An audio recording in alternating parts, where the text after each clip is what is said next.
নমস্কার বন্ধুরা, রমা রান্নাঘরে সকলকে স্বাগত। দেখুন আজকে আমি যে রেসিপিটা রান্না করব সেটা হচ্ছে চাল কুমড়ো দিয়ে নারকোল দিয়ে চাল কুমড়ো। এই দেখুন আমি এই যে কচি চাল কুমড়ো, এখন খুব সুন্দর কচি চাল কুমড়ো উঠেছে। আমি দেখুন এই যে একটা চাল কুমড়ো মাঝারি সাইজের নিয়েছি। এই দেখুন নিয়ে এটাকে ভালো করে সরু সরু করে একদম কুচিয়ে নিয়েছি। চাল কুমড়োটাকে ভালো করে ধুয়ে নিয়েছি, নিয়ে তারপরে কুচিয়ে নিয়েছি। কড়াইতে দেখুন আমি সর্ষের তেল দিয়েছি 2 টেবিল চামচ মতন। এতে খুব বেশি মশলাও না, তেলও না, ঝালও না, অথচ দুর্দান্ত একটা রেসিপি।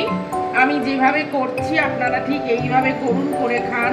কেমন লাগে আমাকে জানাবেন। আমার চ্যানেলটাকে লাইক করবেন, শেয়ার করবেন, সাবস্ক্রাইব করবেন আর পাশে বেল আইকনটা ক্লিক করে দেবেন। তাহলে দেখুন আমি কিভাবে রান্নাটা করছি। দেখুন তেলটা গরম হয়ে গেছে, এবার আমি একটা লঙ্কা ফাটিয়ে দিয়ে দিলাম, শুকনো লঙ্কা। এত সুন্দর খেতে লাগে নিরামিষের দিন বন্ধুরা, এটা অসাধারণ খেতে লাগে। আমি যেভাবে করছি আপনারা ঠিক এইভাবে করুন, করে খান। কেমন লাগে আমায় জানাবেন।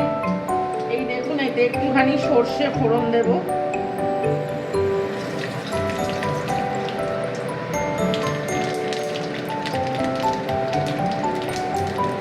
কোনো মশলা না, কিছু না, অথচ দুর্দান্ত স্বাদের একটা রেসিপি।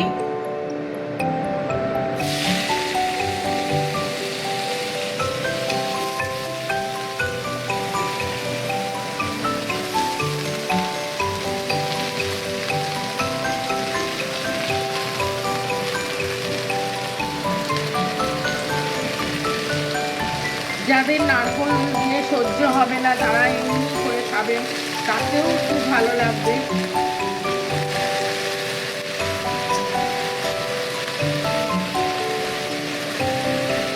আমি এই যে দেখুন 4টে চেরা কাঁচা লঙ্কা দিয়ে দিলাম এর মধ্যে।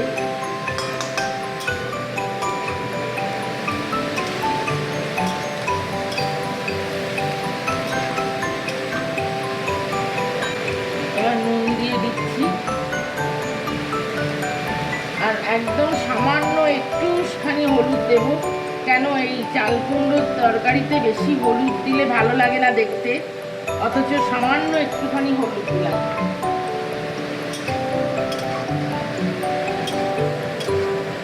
বেশি হলুদ দিলে পরে দেখতে একদম বাজে হয়ে যায়।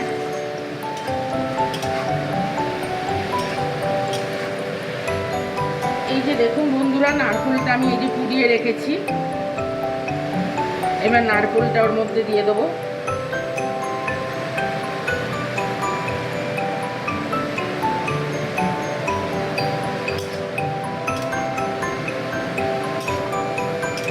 দারুণ সুন্দর একটা রেসিপি, নিরামিষ দিনে করলে পরে দারুণ ভালো লাগবে।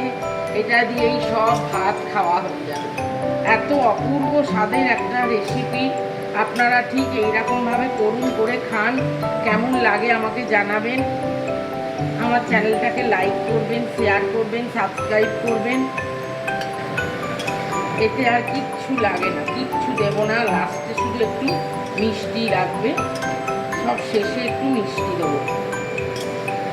এই যে দেখুন বন্ধুরা, আমি একটু জল দিয়ে দিচ্ছি। এটা একটু ভাপিয়ে সেদ্ধ করে নেব।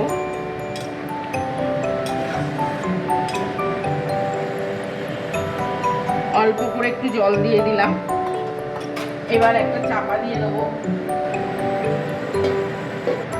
দেখুন বন্ধুরা, 5 মিনিট পর আমি আবার ফিরে এলাম। এই যে এবার ঢাকনাটা খুলে নিচ্ছি। এই যে দেখুন বন্ধুরা, জলটা অনেকটাই টেনে গেছে। এটাও দেখুন একদম নরম হয়ে সেদ্ধ হয়ে গেছে। কত সুন্দর দেখতে হয়েছে বন্ধুরা দেখুন। ঠিক আমি এইভাবে যেরকম দেখাচ্ছি ঠিক আপনারা এইভাবে করবেন, করে খাবেন। অসম্ভব সুন্দর লাগবে খেতে, আর একদম সিম্পল রান্না, সবাই এটা করতে পারবে। নতুন রাঁধুনি যারা, তারাও সহজে করতে পারবে, কোনো অসুবিধে নেই। এবার আমি একটু মিষ্টি দিয়ে দেবো। এটা একটু মিষ্টি মিষ্টি খেতে ভালো লাগে। এতে আর কিচ্ছু লাগবে না। দেখুন এবার এই জলটা শুকনো হয়ে একদম শুকিয়ে গেলে পরে হয়ে যাবে। এই জল যেটুকুন রয়েছে সেইটুকুন শুকিয়ে গেলেই রান্নাটা পুরো কমপ্লিট। এই যে দেখুন বন্ধুরা, জলটা আমার একদম শুকিয়ে গেছে, পুরো এটা শুকনো শুকনো হয়ে গেছে। এই দেখুন রান্নাটা আমার পুরো কমপ্লিট। এতে কোনো মশলা নেই, কিছু নেই, একদম সিম্পল সুন্দর একটা টেস্টি রান্না। এটা আমি যেভাবে করলাম আপনারা ঠিক এইভাবে করুন, করে খান। কেমন লাগে আমাকে জানাবেন। আমার চ্যানেলটাকে লাইক করবেন, শেয়ার করবেন, সাবস্ক্রাইব করবেন, আর পাশে বেল আইকনটা ক্লিক করে দেবেন, যাতে আমি যে কোনো কিছু রান্না ছাড়লেই আপনারা যাতে সহজেই পেয়ে যান। এই দেখুন বন্ধুরা, একদম কমপ্লিট রান্নাটা আমার হয়ে গেছে। তাহলে আজ এই পর্যন্ত বন্ধুরা, নমস্কার।